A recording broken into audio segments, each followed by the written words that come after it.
for all of us. It's about predicting where the consumer is going and getting half of it right. One of the things we want to do is create ads that don't suck. Embracing change creates great possibility. I'm Alan Hart, and this is Marketing Today. On the show today, I've got Dave Raggio. He's the Vice President of SMB MediaLabs at Intuit. He also has his old job still, Vice President of QuickBooks Marketing. On the show today, we talk about SMB MediaLabs, what they are, how they're similar to a retail media network, but maybe even a little bit better in terms of building an audience layer to help reach SMB businesses. We talk about examples of how they're using their audience layer to enhance marketing for other businesses in banking, insurance, retail, and even CPG. We talk about some phenomenal results that they've been able to achieve, up to 75% improvement in cost per lead. And where does it go from here? What's on the horizon for SMB MediaLabs? That and much more with Dave Raggio.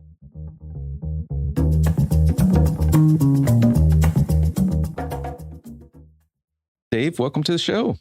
Thank you for having me. I'm excited to have the conversation. Yeah, I'm really looking forward to learning more about SMB MediaLabs. But before we get into that, I hear if I ever need to scale a mountain or traverse hills or go on a trail, I hear you're the guy to call. I got to know more about this. Yeah, so probably not as much anymore. But yeah, I was a professional mountain guide for kind of my younger years going through college. It was a lot of fun. I got to see a lot of mountains. I primarily climbed on Hood, Shasta, Rainier, Whitney, were my main peaks that I would guide on. But I think at one point it was going to be my career, but then I realized that it's not exactly the most conducive for family life, and couch surfing and living in tents for the rest of your life starts to lose its appeal after a little while. Here I am, add into it. I love it. I'm curious your path, like from early mountaineering to now being at Intuit, and you're the Vice President of SMB MediaLabs, which is an offering from Intuit. Where'd you get your start in business, and what were a couple of the stops along the way? Yeah, so maybe another fun fact or unique part of my background is I actually originally studied aerospace engineering. So I went to Auburn University, and they have a great program down there because Huntsville's right down the street, one of NASA's major rocket laboratories, and really enjoyed that. I think my goal was to go work for NASA at some point, but my junior year, the Space Shuttle Columbia disintegrated, and NASA stopped all of their manned space flights, and with that, a lot of their hiring, so job prospects dried up pretty quickly. That said, I'd started dabbling in some entrepreneurial work with some Auburn athletes and helping them secure sponsorships and running a triathlon team.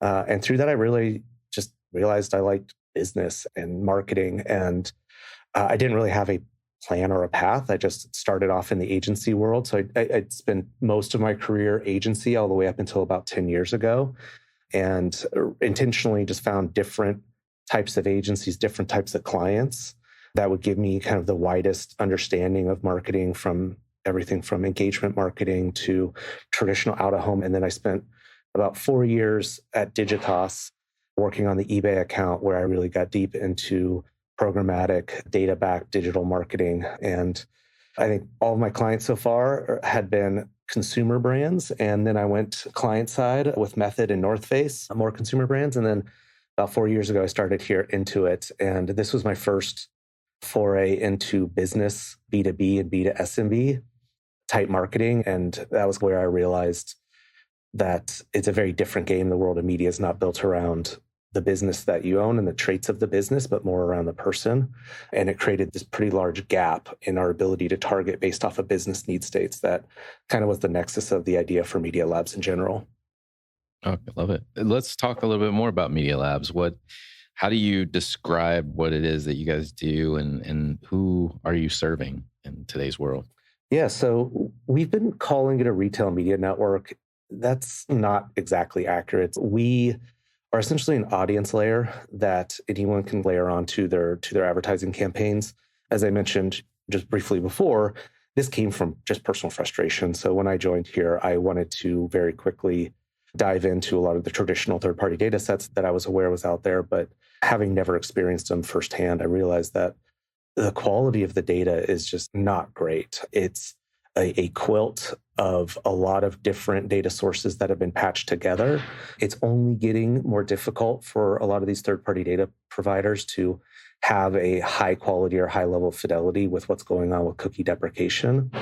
So it started off a little bit as a joke internally that I wish there was a company that just had the sheer footprint amongst small businesses that Intuit and QuickBooks has, the depth of understanding of those businesses that I could partner with for my growth marketing job that I was hired for. That joke became a reality that there's this large void in the industry that Intuit could uniquely fill. And we also strongly believe and have data to support that small businesses that use our products are more resilient. They're set up for success better than businesses that don't use them.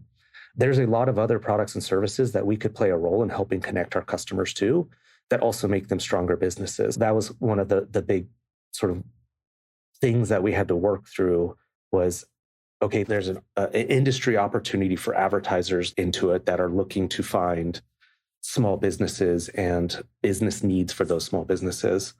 And then how do we also do it in a way that our customer base is first and foremost, and that we're not doing anything to compromise the trust they have in us, that we're setting the highest bar possible with how we're managing their data, that they have full control in opting out of this if this is not something that they want to participate in. So that was a very big part of the early days of this, is trying to say, okay, how do we do this to benefit our customer base and also fill a need that's in the industry for our business?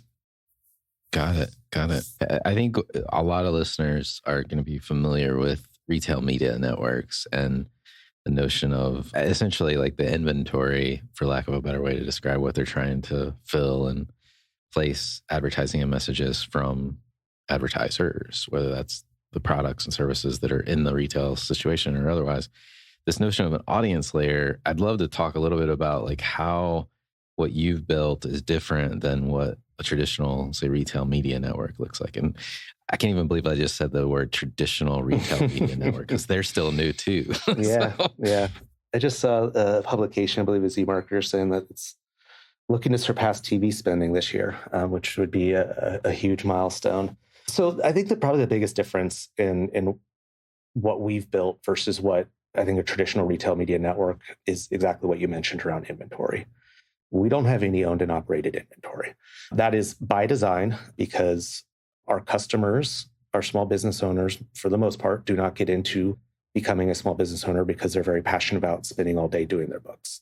So we try and automate as much as possible. We're very much into it as a company, has leaned in very heavily on AI to make the experience and the insight gathering that our small businesses use QuickBooks for as seamless and as quick as possible. We do feel that if we were to put a bunch of ads into the product itself, it would be something that takes away from the speed at which we would be able to have those small businesses accomplish the tasks.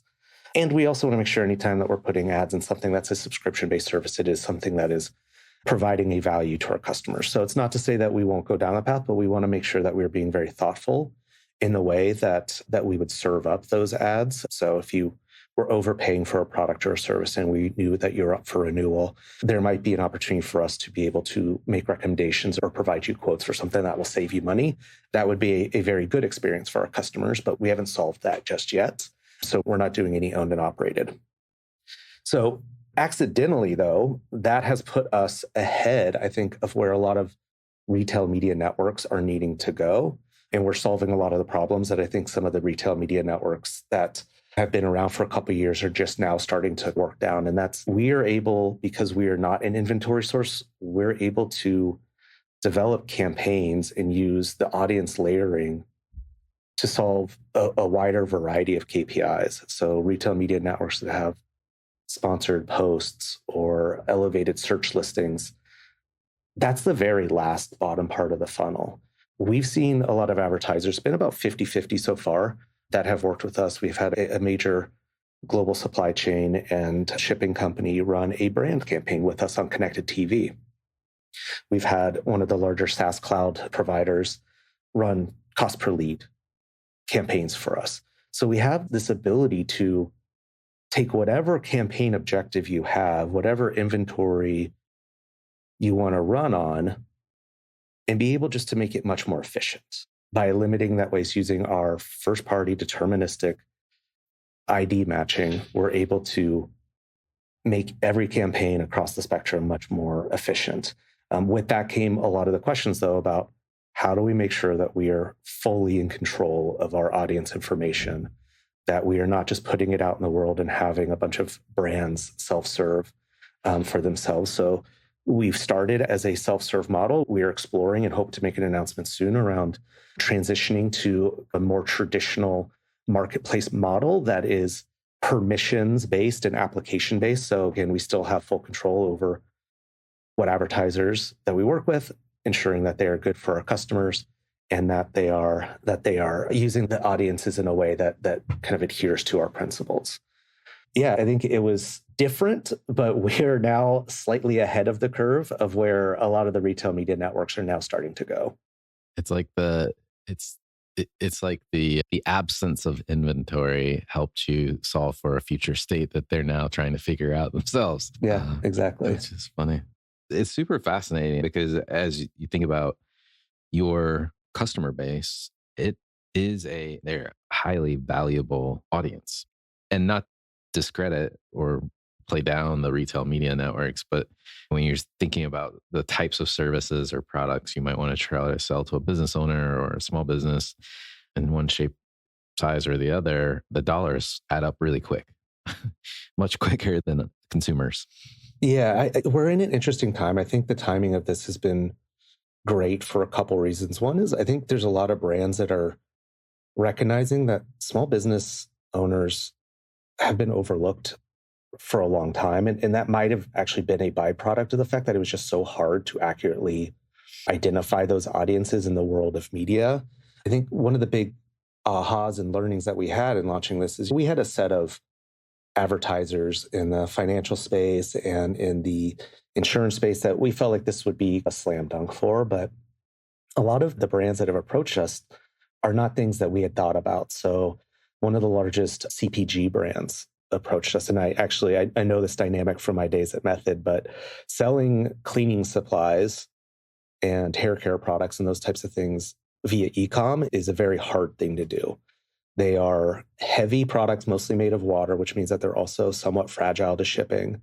And they're only a few dollars each. So e-com's not a great place for a lot of those. But what we realized is when this CPG brand approached us, they have an entire line of large format and concentrates that are perfect for small business owners that have office space and those types of things that they now have a viable way to find them.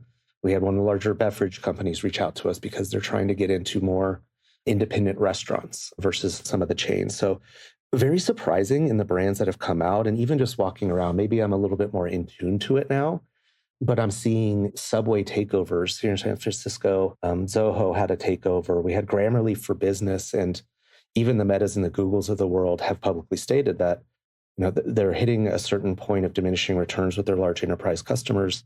Their growth trajectory is going to have to come from small business advertisers. And it feels like there's a little bit of an awakening of the value and the spending power of these small businesses, and the fact that there's so many startups, and maybe the pandemic played into a role of this as well, of remote work and the boom of small business creation that happened during that time. But I think we're showing up in the market at just the right time.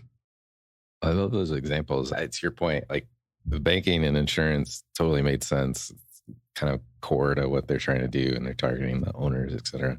But I never thought about the notion of CPG companies trying to find new retail outlets or restaurateurs to serve them, essentially, as a B2B company. That's a really cool use case. And we're starting to explore a little bit about how when we're talking to a lot of these brands, how we think about giving them a path to unlock an entirely new sort of even messaging strategy as well, because where we've seen the most success with some of our telecom customers is when they get very specific and the creative speaks to the fact that it's a small business owner and the unique challenges that come with that.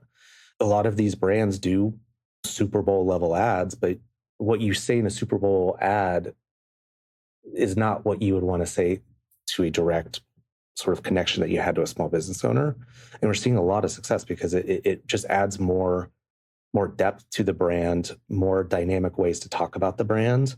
And talking about large format or concentrates would never be something you'd want to put on TV, but it really resonates with a good portion of the population that are small business owners and have a need for those types of things.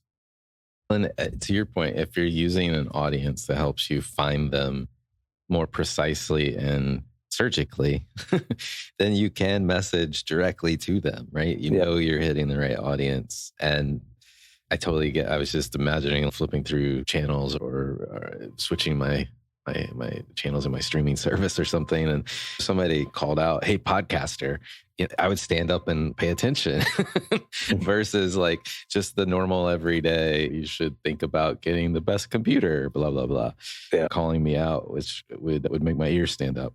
Yeah, that's what we're hoping for, at least. Yeah.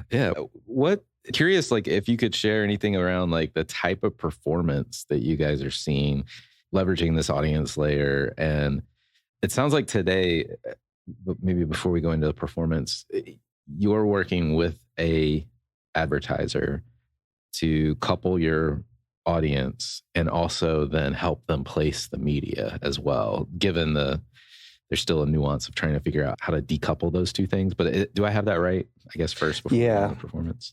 Yeah, so we're a managed service. And again, this is just going back to us wanting to make sure that, at least at these early stages, we are setting the highest level possible for privacy control and customer consent. So by being the ones that actually buy the advertising on behalf of the advertisers through our seats at places like the Trade Desk or Meta, it allows us to have full control. So nothing leaves our walls and goes to the advertiser. So we use LiveRamp to anonymize the IDs, and we push those through that to our seats at the various ad publishers or programmatic desks. Candidly, it is a little bit of a headwind right now because it just adds complexity. A lot of the brands that we work with have agencies that do the buying for them and know the business extremely well. That was the reason why we're exploring what a consent-based, application-based sort of marketplace approach would be, is because I'm also not in the business to want to run a big agency. And for us to deliver the most value for these customers, like we have to be really good at our buying, and we have to have really good optimization and insights and data and those types of things. Not to say that we don't want that, but it's just, it does present some scaling challenges as we think about the future of the program. But that said, we have seen really good results. So the data itself is really proving a value. And I think that was one of the big concerns I had going into this was, did I convince myself that our understanding of our customers is good enough to outperform what I saw as problematic options right now? And I think we've seen some pretty resounding results that say, yes, it's working great. That's awesome. Can you share any types of results that you've seen in terms of their lower CPAs or other types of things? Yeah, I'll go back to the logistics and shipping company.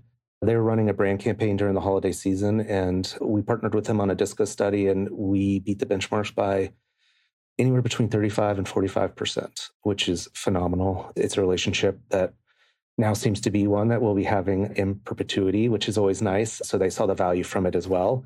And then one of the really big ones is the cloud service that we ran, and we cut their CPLs by 75%, which is huge. I think that was very much when I thought about this idea originally, that was the type of performance I could only dream of that we'd be able to deliver for these advertisers. And we're seeing high engagement rates on the advertising. And yeah, it's been a sigh of relief when we started to see those numbers coming in from a lot of these advertisers that it's working.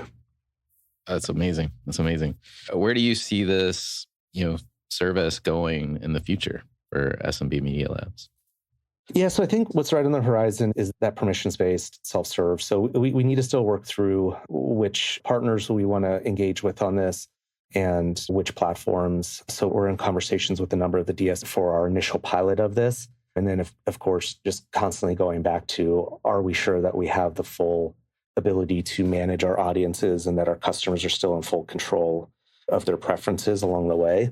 So we're working through those details. We're optimistic that we're going to be able to make an announcement, hopefully by Cannes, about what that's going to look like for us and some initial partners that we'll be launching with.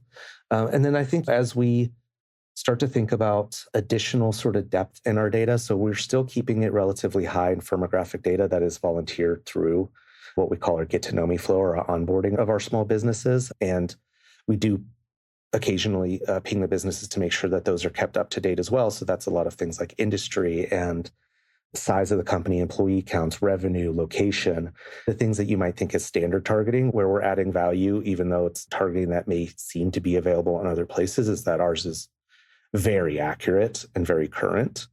But there is a desire for us, and we have to go through the optics with our customer to make sure that they understand what we're doing and where we want to go with this as well, to get into the next sort of layer of like, how do they run their businesses? Because that can be very different regardless of the industry or size and age of a company. The example I always like to use is you might have two construction companies that on paper look identical, but when we're able to look at how they run their businesses, one may very much rely on heavy marketing investment and one may rely on cost savings of their supply chain or something along those lines. So it's where I think we're going to be able to get in even more specific insights that will help advertisers and our customers get paired with the right products and services for them.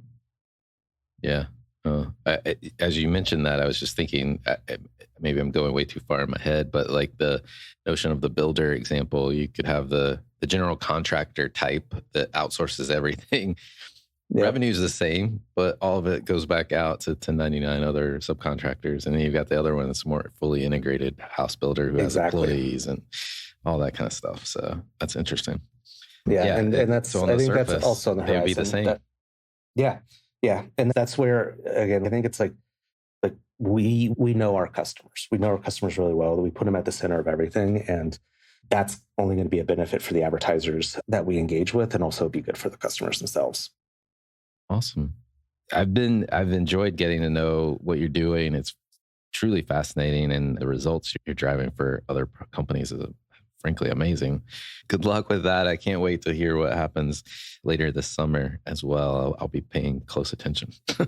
Awesome. Thank you so much for having me. Yeah. I want to switch gears and ask you a series of questions that I ask most of the guests that come on. One of my most favorite questions is to ask, has there been an experience of your past that defines or makes up who you are today? Yeah, I think my time at Digitas was pretty formative. I mentioned at the start that eBay was a client. I had a really, really bright, smart, cooperative client that I think really changed my career trajectory and my understanding of what's possible in the world of programmatic and just how to be creative and think about applications of data and measurement. And we also had the full funnel of work for them. So we were doing creative for that as well. And I think the last piece of that was I helped start the San Francisco office for Digitas. So I was one of the early employees there. And we started that office specifically to service the eBay account when we won it. So I think that was probably one of the larger leaps that I made professionally was my time there. Love that. What advice would you give your younger self if you were starting this career and journey all over again? The advice I would give myself is, honestly, I'm very happy with where I am and where I ended up. I think it's really just make sure that you're experiencing a lot of different angles of marketing and advertising, and don't try and get pigeonholed too early in one specific category, industry, or channel type, because I think it really makes you more of a rounded marketer. I can think a little bit more holistically around the customer journey. Yeah, I would totally agree with that. I think there's so many people these days that have gotten very specialized in their understanding of marketing. And I think it bodes well when you're in those specialized roles, but as you want to see more advancement, more leadership type of opportunities, I think having a breadth of experience makes all the difference. At least That's what I've heard. Is there a topic you think marketers need to be learning more about, or maybe it's something you're trying to learn more about yourself right now? Yeah, I think identity is probably at the top of a lot of people's mind. I think there's a lot of solutions that are being proposed. They all have pros and cons. I'm really trying to just get a better understanding of what's the future going to look like in not just the next year, but the next 5 years. And especially as I'm building something that relies very heavily on first-party data that's outside of the cookie space, I want to make sure that what we're building is durable and going to have a place to live in the 5 years from now. So it's, I'm sure, not something new or different for a lot of advertisers, but it's something that I don't think that there's a lot of clarity. At least I don't have a lot of clarity about where it's going to land. So something I'm trying to just keep very close to. It does seem like as much as it is a identity challenge, make sure you can know who these customers are that you have. With the first party data, you should know that, but the technical challenge of integrating that and making it available seems like the harder challenge. I don't know if you agree with that or you push back and say, no, actually identity's hard. Yeah, I think it's all hard, to be honest. I think it's all going to get harder across the board. Yeah. So I think it's going to be one of those things where there's just the connections and being able to find the right people that are relevant for your products or services is just going to get harder and harder. And I also have to think about what's the implication for the user in the end as well, because there's a lot of value to personalized ads. I think that we've already started to see a lot of rise in clickbaity type ads because targeting is so hard in a lot of places, and paywalls are going up left and right because ad revenue is not worth the same when it's not getting the same level of performance. I brought this up in a meeting I had with one of our media partners. I'm worried that it's also creating this sort of dual class system in the digital space where there's the people that can afford high quality content and high quality journalism, and then those that can. And the ad supported model kind of helps even that playing field, but without the ability to do targeting and personalized advertising, it's just not worth as much to the advertiser if it doesn't perform well. It's creating this sort of riff between the two. Yeah. And I won't extrapolate, but you could extrapolate on that and get really dark really quick in terms of information availability and especially with the election coming up. But I digress. We'll move on. Are there any trends or subcultures that you follow or you think other people should take notice of? Not really. I'm so laser focused on the work that we're doing right now. And I forget if I mentioned this. I still also hold the title as the vice president of growth marketing for QuickBooks. So there's not a lot of space on my calendar to really dive into things that are not directly related to the work that I'm doing. And on a personal note, I do enjoy gardening. That is my one way to unplug. So I do follow a lot of YouTube channels about gardening tips and tricks, but not exactly related to the ad work. But that's something I do try and squeeze in there. That's awesome. I've heard that actually from another guest recently about the gardening or the aspect of just getting outside. Yeah, I know. It's great. The rejuvenation. Yeah, exactly. The last question for you. What do you think is the largest opportunity or threat facing marketers? I will go back to the identity piece, not to beat on that drum too much, but I do think that in addition to the identity and like just the targeting capabilities, I spent a lot of my career advocating for multi-touch attribution when so many brands were on a last touch attribution, and things like modeling. We're getting pulled back to a world where everything's last touch just because it is so hard to have those cookies and the IDs persist and to be able to see the full journey and then all the walled gardens that are coming up. So I think it's identity, but the biggest threat would be like in the context of measurement and what's that going to mean and how you're going to have to triangulate models, which are inherently their models are predictive just to start with. So it's not exactly always going to tell you something that you haven't done before. It's always looking backwards and making recommendations moving forward with that. So I think that's going to be one of the biggest challenges that I think we're already feeling that. And even web analytics and seeing how many unique visitors are actually visiting your site versus previous years and cross-device. It's really challenging to get as close of a read on how your media is performing and the web funnel dynamics. It's amazing. Yeah, it's quite a bit of change and churn going on as it relates to all things digital these days. So agree with you. A lot to unpack. Dave, thank you so much for coming on the show. I really appreciate it. I enjoyed it. Thank you so much for having me. Hi, it's Alan again. Marketing Today was created and produced by me with post-production support from Sam Robertson. If you're new to Marketing Today, please feel free to write us a review on iTunes or your favorite listening platform. Don't forget to subscribe on marketingtodaypodcast.com. Tell your friends and colleagues about the show. I love hearing from listeners. You can contact me at marketingtodaypodcast.com. There you'll also find complete show notes and links to what was discussed in the episode today, and you can search our archives. I'm Alan Hart, and this is Marketing Today.